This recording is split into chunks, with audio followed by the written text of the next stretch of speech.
Friends good morning అండి. ఈరోజు అయితే నేను సింపుల్గా ఈజీగా అయిపోయేటువంటి మరొక 3D వర్క్తో అయితే మీ ముందుకు వచ్చాను. ముందుగా మనము నెక్కి మార్కింగ్ చేసుకొని ఆ యొక్క నెక్కి ఎడ్జెస్ ఉంటుందిగా ఆ యొక్క ఎడ్జ్లో గ్లూ అప్లై చేసుకొని మనము స్టోన్ చైన్ అయితే అంటించుకోవాలి. స్టోన్ చైన్ అంటించుకొని అది మంచిగా ఆరనివ్వాలి. అది మంచిగా ఆరిపోయిన తర్వాత దాన్ని మనం ఒక త్రీ స్టోన్స్ గ్యాప్ ఇస్తూ కుట్టేసుకోవాలి. తర్వాత మళ్ళీ 3D కోన్స్ తీసుకొని నేనేంటి ఇక్కడ మల్టీ కలర్స్ వాడుతున్నాను. మన ఇష్టం, సింగిల్ కలర్ కావాలంటే సింగిల్ కలర్ కూడా వాడుకోవచ్చు. మల్టీ కలర్స్తో నేను ఈ యొక్క మనము స్టోన్ చైన్ పెట్టుకున్నాగా ఆ స్టోన్ చైన్ చుట్టూ కూడా డాట్స్ అయితే అప్లై చేసుకున్నాను. అలా డాట్స్ పెట్టుకోవడం వల్ల మనకు ఒక పూసలు కుట్టుకున్నట్టుగా వస్తుంది. ముందుగా మనం స్టోన్ చైన్ అప్లై చేసుకున్నాగా స్టోన్ చైన్ తర్వాత డాట్స్ పెట్టుకోవడం వల్ల మనకు అది మంచిగా పూసలు కుట్టినట్టుగా వస్తుంది. అలా మంచిగా చుట్టూ కూడా ఏంటంటే మనం 3 కలర్స్ అనుకోండి, 3 ఆల్టర్నేట్ కలర్స్ పెట్టుకుంటూ పోతే మనకి మంచిగా మల్టీ కలర్ లాగా వస్తుంది.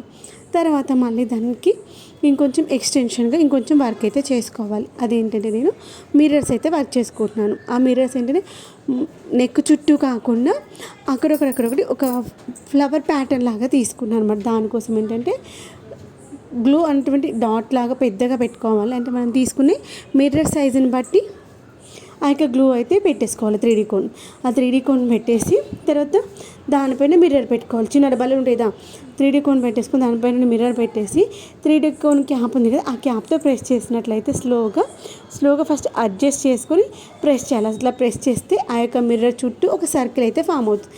ఆ క్యాప్తో అయినా చేయొచ్చు, లేదంటే పెన్సిల్ కానీ పెన్తో కానీ చేసుకోవచ్చు అనమాట. అప్పుడు దాని చుట్టూ కూడా సర్కిల్ లా ఫామ్ అవుతుంది. మనము థ్రెడ్తో కుట్టినట్లయితే ఏ విధంగా అయితే ఫ్రేమ్ ఫామ్ అవుతుందో అలా ఫామ్ అవుతుంది.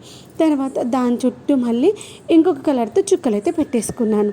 అప్పుడు మనం ఏంటి మిర్రర్ చుట్టూ పూసలు కుట్టినట్టుగా వస్తుంది. అప్పుడు కొంచెం సింపుల్గా ఉంటుంది. తర్వాత అది ఇంకొంచెం హెవీగా కనిపించాలంటే దానికి స్ట్రోక్స్ లాగా ఇవ్వాలన్నమాట. ఆ స్ట్రోక్స్ లాగా ఇవ్వడం కోసం నేను ఏం చేశాను అంటే 3D కోన్తోనే తీసుకొని ఇంకొక కలర్ తీసుకున్నాను అనమాట. ఇంకొక కలర్ తీసుకుని దానికి ఇలా స్ట్రోక్స్ లాగిస్తున్నాను. ఆ స్ట్రోక్స్ లాగా ఇవ్వడం వల్ల మనం థ్రెడ్తో కుట్టినట్టుగా వస్తుంది అనమాట. ఫస్ట్ మనకి పూసలు కుట్టినట్టుగా వచ్చిందిగా, పూసలు కుట్టుకోవడం అయిపోయిన తర్వాత మనకి స్ట్రోక్స్ ఇవ్వడం వల్ల థ్రెడ్తో కుట్టినట్టుగా వస్తుంది. ఆ థ్రెడ్తో కుట్టినట్టుగా వచ్చిన తర్వాత ఇక్కడ నేను ఏంటంటే అది రెండు పూసలకి మధ్యలో ఉన్నటువంటి చుక్కలు, ఆ చుక్కల మధ్య నుండి స్ట్రోక్స్ తీసుకున్నాను. అప్పుడు మనకి అది మంచి లుక్ అయితే వస్తుంది. తర్వాత దాన్ని మనము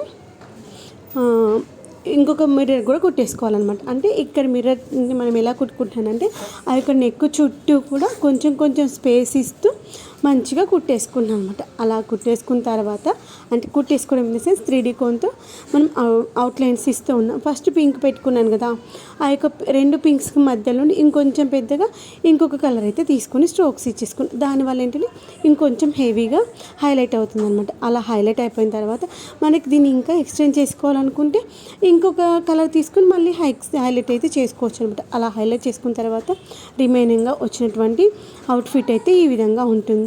సింపుల్గా అయిపోతుంది కానీ వర్క్ మాత్రం చాలా హెవీగా వస్తుంది అనమాట. ఇది బ్యాక్ నెక్ వచ్చేసింది కదా. హ్యాండ్స్కి ఏ విధంగా చేసుకున్నానంటే కింద మనకి నెక్ అయిపోయిన తర్వాత హ్యాండ్స్కి సేమ్ ఇదే విధంగా తీసుకున్నాను. స్టోన్ చైన్ పెట్టేసుకొని డాట్స్ పెట్టుకున్న తర్వాత ఈ యొక్క ఫ్లవర్ ప్యాటర్న్ అయితే వేసేసుకున్నాను. సింపుల్గా అయిపోయింది.